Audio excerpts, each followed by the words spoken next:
What's up, everybody? Day 2 of Terrainaholic week, and this is what we got. 150 of these skeleton warriors. Don't know if that's what they're really called, but they're skeletons, and they got warrior armor, so I'm calling them skeleton warriors. My guess is that this is for a vampire count army.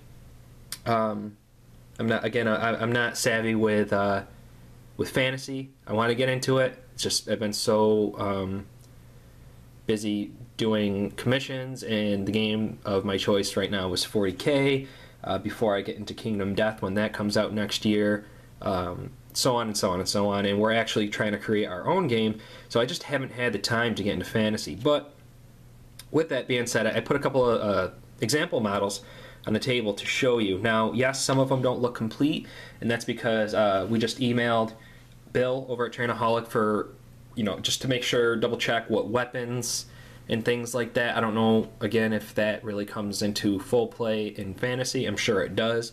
But I wanted to make sure, because there's maces and spears and swords and all sorts of stuff. So I just want to make sure that that the right pieces go on some of these models. And so some are missing heads because, they got different kinds of heads or whatever. So, but again, I just wanted to set these in front of you to show the couple of examples and to talk about, I don't know, this is like my second take because I keep messing up, but these are Mantic models for Avatars of War. They're not GW models, and they're different. So, for good and for bad. There's a lot of small parts, but a lot of it comes bulk build. And what I mean by bulk build is, let me get these guys out of here. And I left one guy undone to show you the upper body example. If you can see, there's a little notch in there. So you pretty much just put the notch into the legs, and then you got that guy. So it's not like, you have to glue all these parts on. So now all he needs to have is a sword or some kind of weapon added, and that's it. He's done. So I kind of dig that over the GW models, but this is what 150 of them look like. And yes, there's 150. So that's day number 2.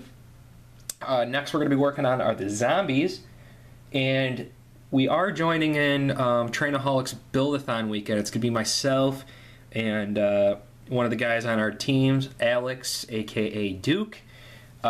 He's going to be helping me paint. I'm going to do a lot of the bulk painting, and then he's going to be doing some of the fine detailing and washing as we try to knock a majority of this build out for Bill and Sue. So that's what we're going to be doing over the weekend, and from my understanding of everything, how it's going to work is if we reach a certain number, I think it's 100 new subscribers. We are at 281 as of right now.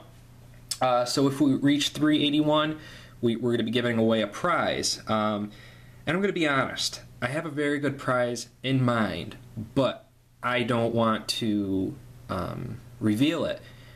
Just because we are trying so hard to be there for the community and do good quality projects. We've been linking up with quality people like our main painters over at Every Bit Counts. We're trying to do all these things for everybody, so we want to make sure that the people that are going to be subscribing to us actually kind of like care enough to subscribe to us, to see our work and want to be a part of it, rather than just trying to get a good prize. So I can promise it's going to be a good prize. It's the only hint I'll give you is it's something new to the market. I know that's very vague, but that's just we're not trying to sound like jerks. We just want to make sure that the people who are subscribing to our channel actually care. So we're going to be doing that. So over the weekend we're going to be trying to do the painting of all this during our build-a-thon, and trying to send a nice box over to Bill and Sue over at Terrainaholic full of their models. So that's day number 2 update. Stay tuned as we build up some of the Mantic zombies and zombie vixens. So we'll talk to you guys a little bit later. Take care.